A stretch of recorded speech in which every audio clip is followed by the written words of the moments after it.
ng gabi sa inyo guys. May customer na naman tayo bagong dating. NPX.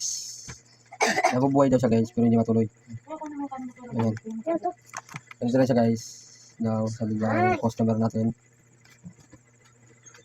Ito lang. Tingnan ko ba. Check muna natin guys kung ano talaga. Ayan.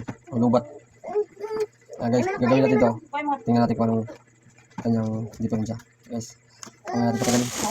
Ngayon guys, napaklasan natin. Paklasan na natin mga tornilyo nito. Para maayos na natin. Ayun.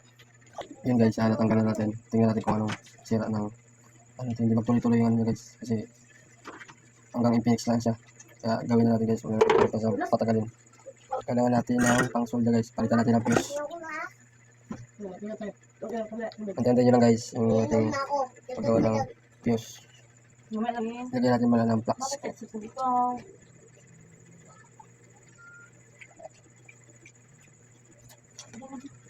Ito kasi mga kadalasan na hindi magtuloy, hindi mag-charge sa maayos sa fuse.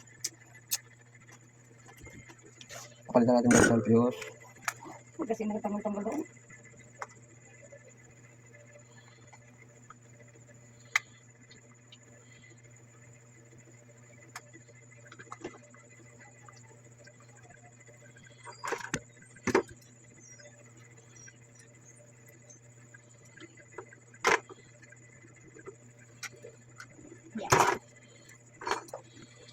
Pero ko naman.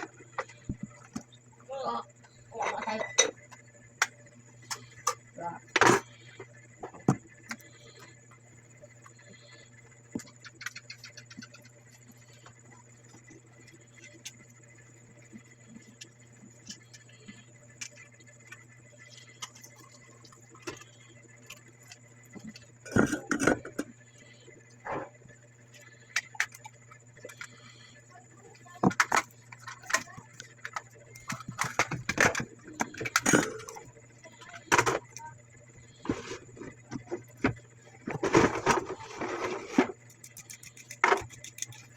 Ginawa mo? Dinagdagan ko nga ng 200. Oh. Ginawasan pa sa'yo. Bilangin mo ulit-ulit. Huwag ka matulog ah. Bilangin mo lang ulit-ulit. Yes, mama. Naligo ikaw kanina? Wala. Bakit hindi ka na marunong maligo? Tipis. Oh, daming tipis. Ako tuon. Sa'yo ma. Totoo ba ma? Totoo ba ma? Yun guys, napalitan natin ng fuse. Kakabit natin. Yun guys, try natin guys kung mag-open na siya. Kasi hindi talaga daw nag-open to eh. Ngayon, yan. Try na natin kung mag-open na siya. Para successful yung mayari.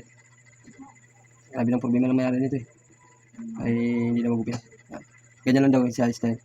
Ganyan lang daw siya. Yun. Try na natin. Sana success. Yun! Diba guys? Oh. Okay na. Nawala rin ang kiliti guys. Ang sira dito guys, fuse. Pinalitan natin ng fuse. Ayun, okay na guys. Charge lang natin. Ay, mo ba yung